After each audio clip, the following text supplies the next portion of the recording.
Okay, this video is by request of Rob Grady from the UK. Rob is a young multi-instrumentalist. Rob plays the electric guitar and ukulele and drums and trumpet. And he asked about my setup, what I use, and the gear that I use. And I'll just try to make this video as brief as possible and show you what I use and certain techniques. And trust me, this is not the definitive source of home recording. Even though I've been at this many years, there's still much that I have left to learn. And the way I do things is probably different than like 90% of people that record in their homes.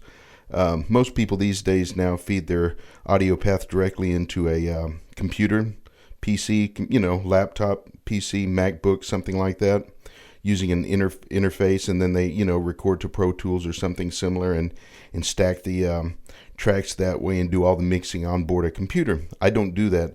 I essentially run everything into a standalone recording unit, which is a Tascam DP008, and I'll show all these things that I'm talking about here in a little bit. But first, let's just start with the horns so we can get those out of the way. I basically use two trumpets more often than all the others. I have quite a few horns, and kind of my approach that I use in selecting the horn is taking in consideration the piece of music that I'm going to play. If it's something kind of classically oriented or where I need to be precise, I use this horn here. This is a Bach that I built over a decade ago. I'm a musical repair technician by trade and training and profession. That's what I do. And I built this horn based on a 1930s Bach Strat. It's got a lead pipe of my own design and tuning slide crook of my own design. And it's just a fabulous playing horn. It's the best horn that I own. And its potential, let me just put it this way, it's capable of playing better than I'm capable of playing. So, and it's kind of funny. Right after I first built it, I was playing a gig with Mike Williams, and Mike is the lead trumpet player for the Count Basie Orchestra. He's been with them for years. And I hand the horn over to Mike. I said, "Hey, Mike, see if there are any high notes in this horn. I'm kind of curious." So he picks it up and he plays it for a few minutes, and he ends up playing an E above double high C, and I'm like, "Oh, okay. Well, at least now I have the peace of mind knowing that it's always going to be me and not the horn." So I know the horn has an unlimited capability, and I'm the part of the whole playing apparatus that I have limits. So anyway, this is not to dwell on that, but this is probably the best horn that I own. This next horn is my Canstel Chicago CHI 1000 model. It's based on the Chicago era Benj trumpet 3X model. And this is just a super duper fine horn. Like I said, I select my horns kind of based on what I plan to record. And if I'm recording a cover of like a pop tune where the melody is sung, a song, I generally tend to use this horn because I can get the most vocal quality out of it. I can bend notes. I can color the notes. That's what I call it, coloring, because you can use vowel shapes, and you can literally get the sound that you're shaping, your vowel sounds. You hear them out of the end of the horn. It's just a really neat instrument. It's got great flexibility that way, and a superb horn. I own 3 of these. I own another one exactly like this as a backup, and then I also have a larger bore model than this. This is a medium large bore, as is my Bach. Okay, and then this other horn here, this is a Martin Committee from 1992. I had previously owned vintage Martin Committees, and they're nice horns. They're very collectible. They have a super nice, sweet sound, but I just never was comfortable playing them. And I sold all of those, and I ended up buying this one brand new when it came out. And it's not really a faithful reproduction of the Martin Committee, but it's got a super sweet sound and real good intonation and stuff. So it's a great horn. I like to play it. Actually, I should play it more. I really don't record it much. I think I've recorded twice with it. Okay, this next horn is a vintage Constellation. This was like just really at one time the real mainstay in the jazz genre of the trumpet, played by people like Maynard Ferguson and Chet Baker, Jake Jacoby. Just has a real nice, Tom Harrell still plays one of these, has a real nice smoky sound, kind of an in-between flugelhorn and trumpet sound. And it's a smaller bore horn. It's 438 bore, which means the tubing going through the horn is smaller than what you find on most trumpets. But it's got this big bell, and it just produces a real nice, mellow, dark, smoky sound, and it's real cool to play on ballads. And also it can handle bop and real fast playing. The short valve action really helps in that, and it has this response that just the notes pop out. It's when you really lock into the horn, it's you can make it almost sound like you're tonguing when you're slurring real fast. So it's a real neat horn. Okay, and then these are my two flugel horns. One of them is an old Clark Terry model, which was discontinued in the 1970s. I'm real lucky to have it. I'm the second owner. I bought it from the original owner years ago. And it's just an awesome horn. Though it's not perfectly in tune and you can't really adjust the tuning slides while you're playing it, it's worth sacrificing that because of the tone. And it surely didn't keep Clark Terry, who was a famous jazz trumpet player who passed away a couple of years ago. It never kept him from saying what he had to say on it. So it's a great horn. I'm lucky to have it, and it's got a real nice, dark, mellow sound. And this other horn, the silver-plated horn, this is my Kanstel 1525 model flugelhorn, and it's really nice. It's very responsive, very well in tune. Can't say enough good about it. It's just incredibly an incredible flugelhorn, and I use it quite a bit. It has a superb response. Notes just pop out of it. It's really neat. I like playing it. Okay, now those are basically the main horns that I use, and we'll get into the recording part. Of course, what you need to record with is, I'll just start it like, the whole process from horn to mic, and then where the sound goes from there. So, and while I'm talking about sound, I think it's important to point out that don't get hung up on the idea that you have to spend a lot of money to sound good on a recording. You're never really going to sound like what you think you hear, in a room. But most importantly, before you ever record yourself, you really need to work on your sound, That's probably the most important thing, is working on the sound where you are, in your practice room, in your bedroom, on the stage, wherever you happen to be performing or practicing. That's where the sound starts. Actually, the sound starts in your mind. What is it that I want to sound like? What kind of sound am I trying to emulate? And you practice enough, and the sound will come out. But part of that is just really working on your sound, listening. Playing long tones and keeping the breath support and the vibration, and maybe doing lip buzzes every once in a while and mouthpiece buzzing. But definitely long tones and really listening to your sound, working for a pure sound. Because if you don't have a pure sound going in, you can step up to a $2,000 microphone. You're going to sound just like you did. It's not going to make magic. And also don't get into the mistake of adding reverb. Adding too much reverb. Now, a lot of times in a mix, reverb's important because it helps spread the sound out over the channels, the left and right. And, it doesn't sound quite right in a mix if you don't have a little reverb, particularly if your backing track or your other instruments are mixed in reverb. But don't overdo it. I hear a lot of YouTube videos where the reverb saturation is too much, and I'm guilty of that. I listen to some of my earlier recordings and I'm like, ooh, So, and it's kind of interesting. As long as I've been recording, which is over 30 years now, it seems like every time I record something, I learn something new. So that's really cool. After all this time, it's like, wow, you learn something new. And so I'll get to that here in a minute about settings and stuff like that. Okay, so like I said, we go from the horn, and then the next thing in the path of sound is the microphone. And I think the general consensus now is that the ribbon microphone is probably what works best for the trumpet. And that's what they use in the industry. Here in the United States, the Royer company is probably the most popular microphone in the studios. And in the UK, it's going to be Coles. And essentially what a ribbon microphone is, inside the microphone is a little strip of metal, generally aluminum, and it's corrugated. It's got these little ridges, these little zigzag ridges, and it's housed in a magnet in kind of a U shape, or actually an oval shape, kind of a round shape. I'll throw up a picture of a microphone that I'll tell you about here in a second, but you can see the inside of the microphone, and they actually call this the motor. And essentially what happens is that little strip of metal vibrates because of the vibrations of sound, And that's in turn, turned into electric pulses that travel along the audio chain, and that's what's recorded.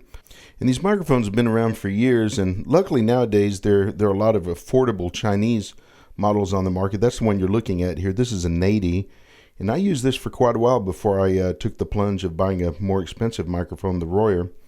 And they're just really nice. They just, like I said, the Trumpet just works well with it. So, and luckily with these cheaper microphones, you can get a nice sound, from $80 to $300, depending on which brand of affordable, inexpensive ribbon that you buy.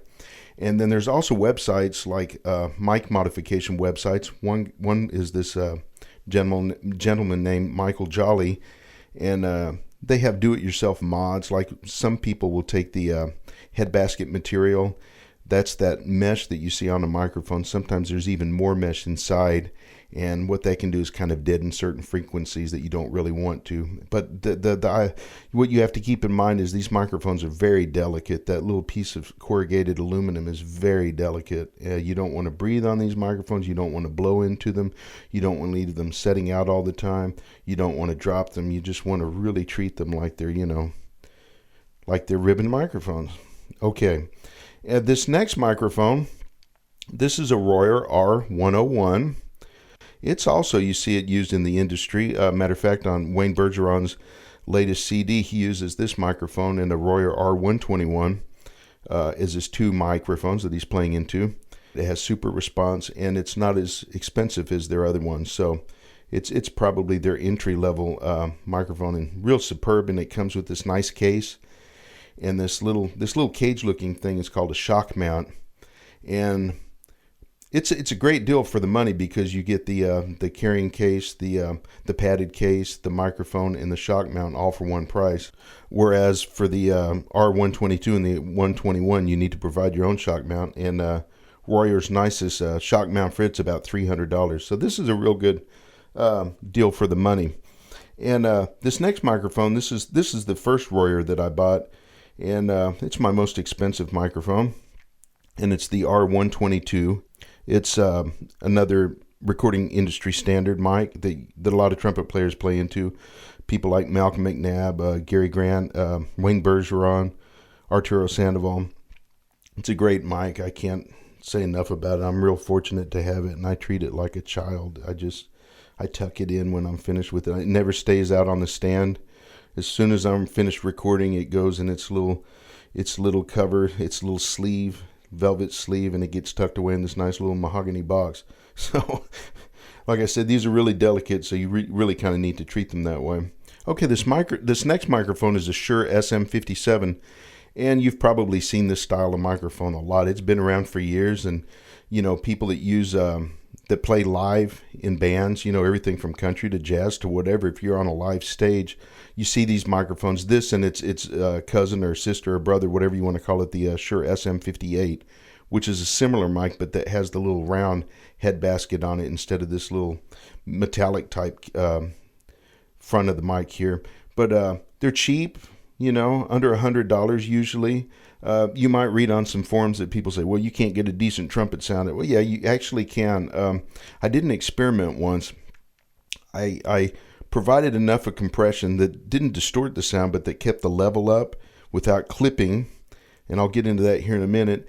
And I actually could make this microphone respond very much like a ribbon, like my Royer microphone.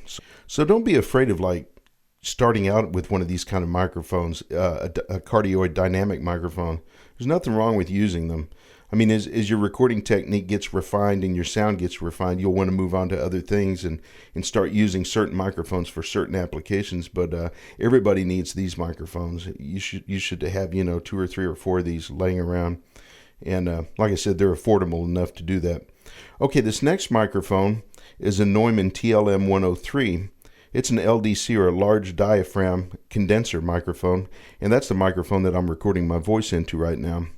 And I think while I'm talking about this microphone, and I can demonstrate a little bit sound-wise, I'll talk about how you approach a microphone or address a microphone. And microphones are real sensitive to placement, how you address the microphone, and whether it's directly in line with the mic or a little bit off axis, or whether you address it from the rear. Some microphones can be addressed that way. and you'll get a different sound at the distance from a microphone. And generally speaking, like with a ribbon microphone, you really don't want to be any further back than 2 feet from it. You really want to focus your sound towards the microphone. You don't really want to move around too much, because it will pick that sound up. You know, it's hard to keep a level sound if you're moving around too much. So I basically kind of aim the trumpet at the mic. If you address it slightly off axis, it will change the tone quality. Like for instance, this microphone that I'm speaking into, the Neumann, I'm addressing it at about a 45-degree angle just because I don't have a pop filter in front of it. And it gets this sound. And these LDC microphones have a real nice warming proximity effect, because though I'm talking about 3 inches away from it, if I move in just a little bit like this, you'll notice that everything notice the boom sound, or not the boom, but notice how it got real warm, kind of like a radio sound. And all I did was just moved in 1 inch. So now I'm about 2 inches to 1.5 inches away from it, still at a 45-degree angle. And then if I move directly in front of the microphone, then you get this sound, the popping that's called sibilance. And that's why you use a pop filter, so that it won't pick that up. So, okay, I'm back to addressing it where I was. And so it's interesting and worthwhile to experiment with your microphone, with the trumpet or whatever you're recording. You know, if you're directly addressing the microphone, you know, you might want to change the position, the angle of the microphone, to see what kind of sound difference you'll get. And trust me, it's like the variables are infinite. So it's one of those things that, you know, if you have a lot of time on your hands, that's fun, but it can also kind of slow you down. So, but it's worth, like I said, it's worth noting that that the different angles that you approach a microphone will change the sound. That's particularly with a ribbon and an LDC microphone. Where like the Shure microphone, if you kind of move off axis a little bit, it's probably just going to change the loudness. It's not going to pick you up. It's not as sensitive to those kind of moves, changes. And if I can get a picture of this, I'll try to like take a picture of this Neumann that I'm talking into, and so you can see the inside of it. It's got this gold disc that like this membrane, and that's what's vibrating and causing the sound. And these microphones have been around forever too. I don't really use this microphone much on trumpet because I prefer the ribbon for that, but I use it on flugelhorn, and it's great for vocal. This particular mic is just a super vocal mic to record, you know, singers with. Oh wow, it's really good at that. And flugelhorn and muted trumpet works pretty well too. So that's essentially my microphones, what you just saw there. And then from what I do from the microphone, I feed the cable into this tube preamp, and you're looking at it now. It's a PreSonus Tube Pre version 2, and I own several of these, and the reason why is you can change its sound by the type of tube that you use. This particular one has a I think this one's either a late 1960s or early 1970s Telefunken tube. It's a 12AX7 inside of it, and then another tube preamp that I use occasionally. I hadn't used it much, but I have a 1950s RCA tube in it, and guitarists can attest to this, that the tube can change the sound. And what this particular device that you're looking at serves 3 functions. It amplifies the signal coming from the microphone. It's coloring it with tube saturation, and I'll show you that. I'll roll off the tube saturation, and you'll see how the sound kind of gets brittle and not very warm. And then as I roll in tube saturation, it kind of gets this warm sound. So with digital recording, it works well with that. And it also, that blue light that you see, it feeds the microphone electricity. Let's talk about phantom power real quick. Most ribbon microphones do not require phantom power, and they're called passive microphones or inactive electronics. In other words, you don't have to supply electricity to the microphone. But the exception to that is the Royer R122. It needs phantom power. So whenever I switch mics, if I pull out that R101, I'm always staring at that light, making sure that it's not on, because you can fry a well, they say you can fry a ribbon, and I'm not going to find out by feeding 48 volts to it. Before I connect it, I make sure like that button is sticking out. I'm not going to fry this microphone. So yeah, like I said, the tube preamp it's multifunctional. It increases the signal from the microphone This particular one, you can mix in the tube saturation and it provides the electricity. It also has a filtering function to cut out rumble and stuff. And this is relatively expensive, inexpensive, the PreSonus. But I mean, there's some really expensive, $3,000 to $5,000 preamps. You don't really need those. So that's where the sound goes from the microphone. And then from this device, I put it into a compressor. I noticed several years ago when I was starting to do like more pop style covers that, I was getting a good trumpet sound recorded, but then my general mix, when I mixed everything together, it was hard to keep the trumpet level a constant level. It would either be too soft here or too loud here, and if you adjust for the loudness here and you bring it down, then it dies, it dies away, gets too quiet in other parts. So what this compressor actually does is kind of puts parameters on the output so that the signal is not clipped. Clipped is when the little needle goes over to the red, past the red, and you get distortion, and that's called clipping. And then this also, when you balance it out correctly, kind of brings up the bottom so that things don't dip down too quiet. And then you can put the release on that, how long that affects the sound. And I'm still learning this thing. And matter of fact, when I get a certain sound and I'm kind of like pleased with it on the recording, I'll come in here and I'll take a picture of it, my settings, my knobs, so I'll remember like, okay, this is where the input threshold was, this is where my output level was, which really doesn't affect as much as the ratio and the threshold. And what are the other things? The attack and release. I'm still learning that. Like I said, I learn all the time I record. So essentially what the compressor does is takes the sound and you're setting parameters. You're not going to get distortion because you can program it not to. And then from this device, this unit, I feed it into my 8-track recorder, which I said is a Tascam DP008. I've got a couple of these. Probably over 90% of everything that I post on YouTube, I do all the mixing on board this little thing. So all these little knobs that you see are individual tracks. It has 8 tracks. And for each track, there's these certain settings. I mean, you have your level, which is adjust, how loud that track is in the mix, your pan, and then the reverb. And let's talk about pan. Pan is essentially where you're going to place that sound in the stereo placement. So you think about a recording has a stereo stage, and generally when I record my solo, my trumpet voice, my solo voice in a piece of music that I do, I pan it slightly to the left, not all the way, all the way to the left, but just slightly to the left.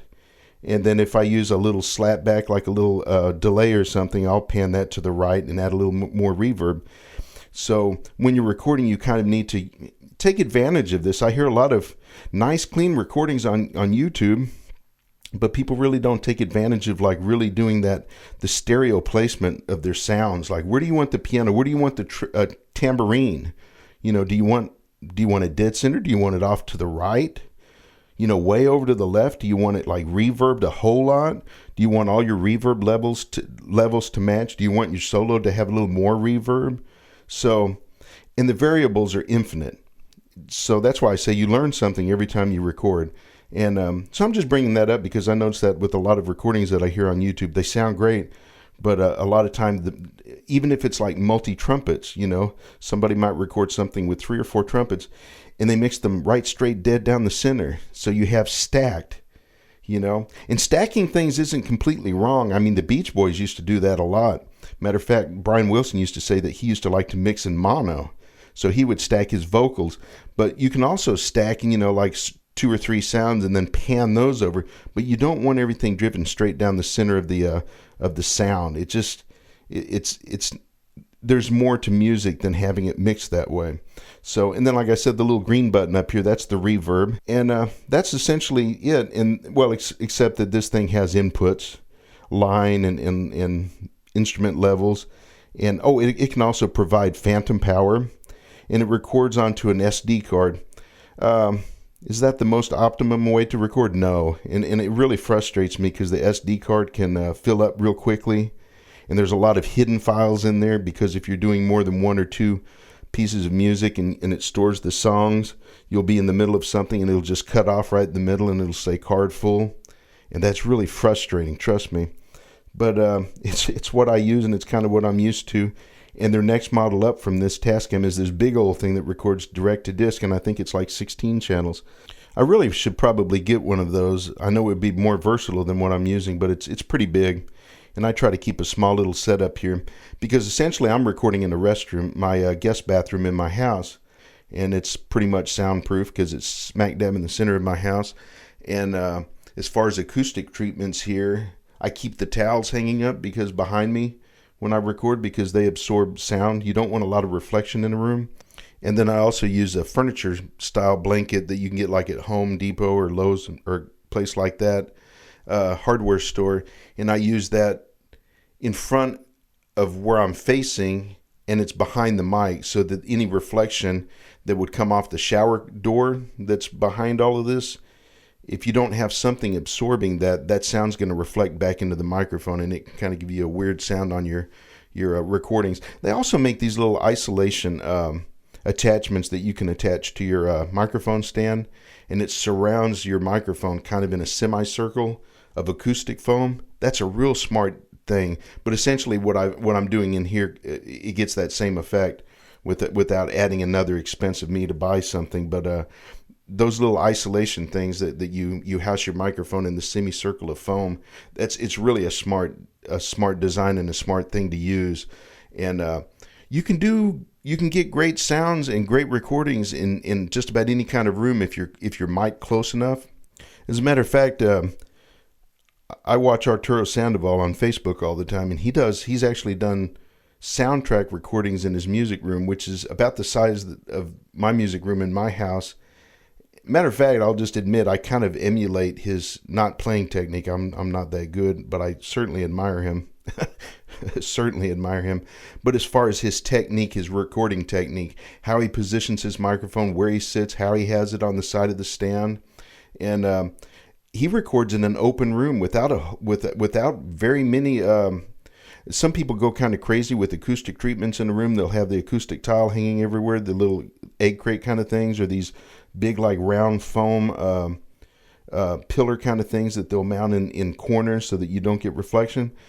But unless you're recording a brass ensemble or something that's out in the open in a room and you don't want those reflections, as long as you're recording relatively close, you really don't need to worry about that. And then going back to that microphone enclosure with the semicircle, or having something behind your microphone that's going to absorb the sound so that the sound doesn't reflect back into it, or you have enough of space behind the microphone that something's not going to reflect back, you're going to get a decent sound without a lot of room treatments, because people can really go crazy. You can end up spending just, where does the spending end? Okay, and this very last piece of equipment I use, this is just a simple little like foot pedal. And what I use it for is punching in and out. So say for instance, I'm listening to a playback and I've got the background going, or I'm maybe stacking another trumpet line on top of an existing one, and I'm recording on a separate track. What this little foot switch does is it punches me in. So I'm listening, and I'm, getting ready, and I'm about to play. Then I just tap it with my toe, and it engages that track to record, and it's recording. And then if I'm doing an edit where I needed to, do a little insert, like I didn't play something precise or something wasn't right, and I'm just going to go back 2 measures and maybe just play for 2 measures, and then the rest of the part was okay. And that happens all the time. You just punch in, click on it. And then when you get to that last note, you just tap it again, and it just flows perfectly, and life is good. So essentially, that's how I do things.